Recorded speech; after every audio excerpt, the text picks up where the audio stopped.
Berakhir tragis ajudan kesayangan. Namun sebelum kita lanjut, mohon luangkan jari Anda untuk menekan tombol like, komen, dan subscribe, agar kami makin bersemangat berikan kalian berita menarik setiap harinya. Menjadi polisi adalah cara Yosua merealisasikan impian ibunya. Namun, mimpi itu dirampas oleh orang yang dia hormati.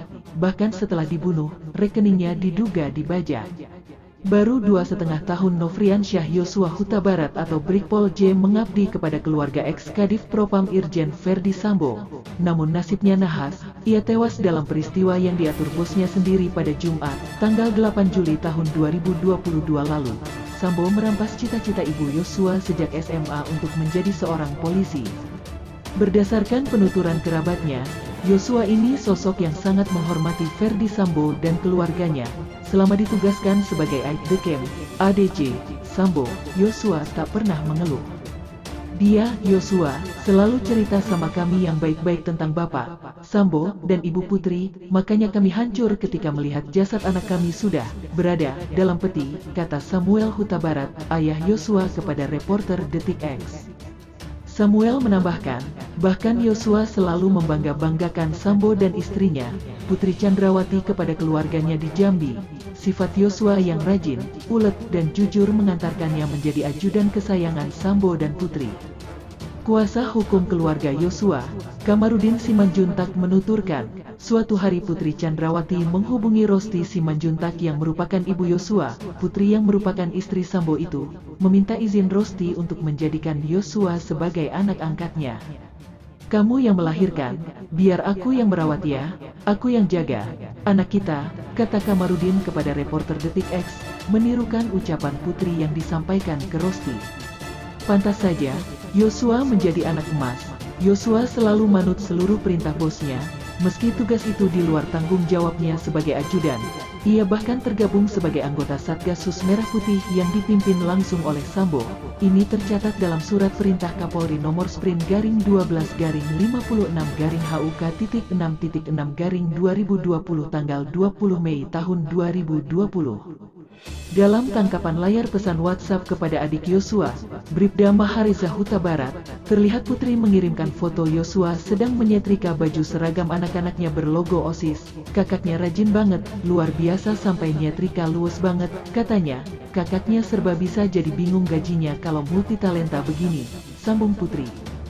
Bahkan, berdasarkan penuturan Wakil Ketua LPSK Edwin Partogi, menurut keterangan Barada Richard Eliezer Pudihang Lumiu saat pemeriksaan dengan LPSK, Selasa tanggal 22 Agustus tahun 2022 lalu, Yosua mendapatkan kamar sendiri di rumah pribadi Sambo yang tidak didapatkan oleh ajudan-ajudan lain. Dari apa yang diterangkan Baradae, menurut kami, Brigadir J punya posisi yang spesial, artinya dia adalah sopir dan ajudan melekat Ibu PC, kata Edwin.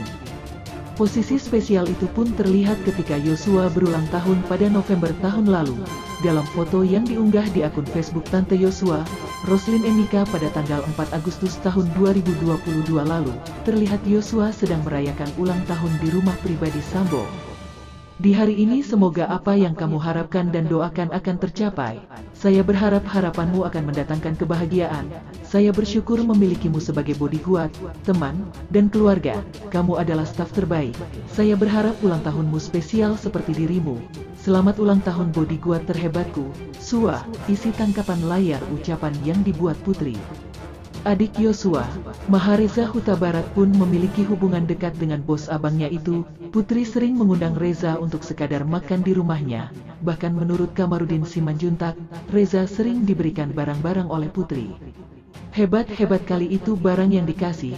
Seperti tanggal 1 Juli sebelum mereka berangkat ke Magelang, dikasihnya adiknya dompet merek Pedro dan uang jajan, ujar Kamarudin. Bahkan pada tanggal 1 Juli tahun 2022 itu, Putri juga mengajak Reza untuk ikut rombongannya pergi ke Magelang untuk menengok anaknya yang bersekolah di SMA Taruna Nusantara. Namun, karena terbentur tugas Reza di Yanma Polri, ia menolaknya. Kata Rosti, Suatu kali Putri pernah memberikan uang sebesar 10 juta rupiah kepada Reza. Kutanya adik, baik kali ini ibu, Putri, dikasihnya adikmu itu uang 10 juta rupiah kalau datang. Tapi karena besarnya uang sewa itu nak, biaya kosnya itu habis begitulah keuangannya itu, kata Rosti dalam bahasa Batak, sambil menangis di samping peti Yosua dalam rekaman video yang diunggah oleh Tante Yosua, Rohani Simanjuntak di Facebook, pada tanggal 11 Juli tahun 2022 lalu. Pembajakan rekening Yosua dan mimpi yang dirampas 3 hari usai Yosua dibunuh. Ada transaksi dari rekeningnya yang ditujukan kepada Bribka Riki Rizal. Nilai uang yang ditransfer tersebut sebesar 200 juta rupiah. Kamarudin Simanjuntak mencurigai transaksi tersebut, sebab Bribka Riki merupakan salah satu tersangka kasus pembunuhan berencana terhadap Yosua. Masa orang mati mengirimkan duit dari rekening almarhum mengalir ke tersangka 200 juta rupiah? Jawab kuasa hukum keluarga Yosua, Kamarudin, ketika reporter Detik X menanyakan soal pembajakan rekening kliennya itu. Sumber Detik X di PPATK membenarkan soal aliran dana tersebut. Ya, ada, dihubungi secara terpisah. Koordinator Humas PPATK Natsir Kongah mengatakan saat ini PPATK telah melakukan pemblokiran rekening Yosua. Lalu ada beberapa rekening ajudan lain yang diblokir, katanya kepada reporter Detik X. Di sisi lain, Yosua diberikan kepercayaan khusus. Berdasarkan keterangan Kamarudin, Yosua bertugas untuk memegang uang keperluan rumah tangga keluarga Sambo. Dia yang memanajemen keperluan perpuluhan gereja, mengantarkan uang berkat terhadap pendeta, untuk kebutuhan bulanan ajudan-ajudan lain, hingga urusan berbelanja. Tante Yosua, Rohani Simanjuntak mengatakan, semua kebutuhan rumah tangga, anak kami Nofriansyah, cerita dia yang diandalkan keluarga Pak Ferdi Sambo dan Putri Chandrawati, katanya. Keterangan ini dikuatkan oleh kuasa hukum Putri dan Sambo, Arman Hanis. Yosua ini orang yang paling dipercaya sama keluarga, mengelola keuangan, semua ada yang rusak selalu disampaikan melalui Yosua. Jauh sebelum menjadi ajudan Sambo, pada tahun 2012, Yosua lolos tes polisi di Sekolah Polisi Negara Polda Jambi, kemudian diterima menjadi anggota BRIMOB, menurut Samuel Huta Barat. Setelah itu selama 7 bulan Yosua mengikuti pelatihan di Pusat Pendidikan BRIMOB Watu Kosek, Pasuruan, Jawa Timur. Setelahnya, ditugaskan di Mako BRIMOB Batalion B Pelopor di Kecamatan Pamenang, Kabupaten Merangin, Jambi. Di sana, Yosua dipercaya sebagai penembak jitu. Tak lama, Yosua pun ditugaskan di Papua selama beberapa tahun memegang laras panjang sniper. Dari Papua, Yosua kembali ke Jambi, namun kali ini ia ditugaskan di Makobrimob Pamenang selama 3 tahun. Lalu, lelaki berusia 27 tahun itu ditarik ke Makobrimob Polda Jambi sebagai provos suborganisasi dari Divisi Profesi dan Pengamanan, Propam.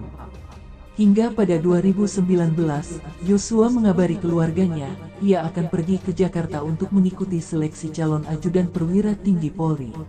Menurut Samuel, setelah 3 bulan di Jakarta, Yosua akhirnya pulang ke Jambi. Ia membawa berita gembira kepada keluarga bahwa ia diterima menjadi ajudan Ferdi Sambo yang saat itu masih berpangkat Brigadir Jenderal dan menjabat sebagai Direktur Tindak Pidana Umum Bareskrim Polri. Sayangnya, karir Yosua pupus seketika. Dia dibunuh atas prakarsa bosnya sendiri, yaitu Sambo. Padahal menjadi polisi adalah cara Yosua merealisasikan impian ibunya. Mana kau Bu Putri, katanya kau mau menjaga anakku Yosua. Meninggalnya dia sekarang, gak bisa aku jaganya dia, kata Rosti Simanjuntak, ibu Yosua Liri. Mungkin itu saja yang dapat kami sampaikan. Jika ada salah kata mohon dimaafkan, karena kesalahan datang dari saya pribadi, yang tak luput dari salah dan dosa.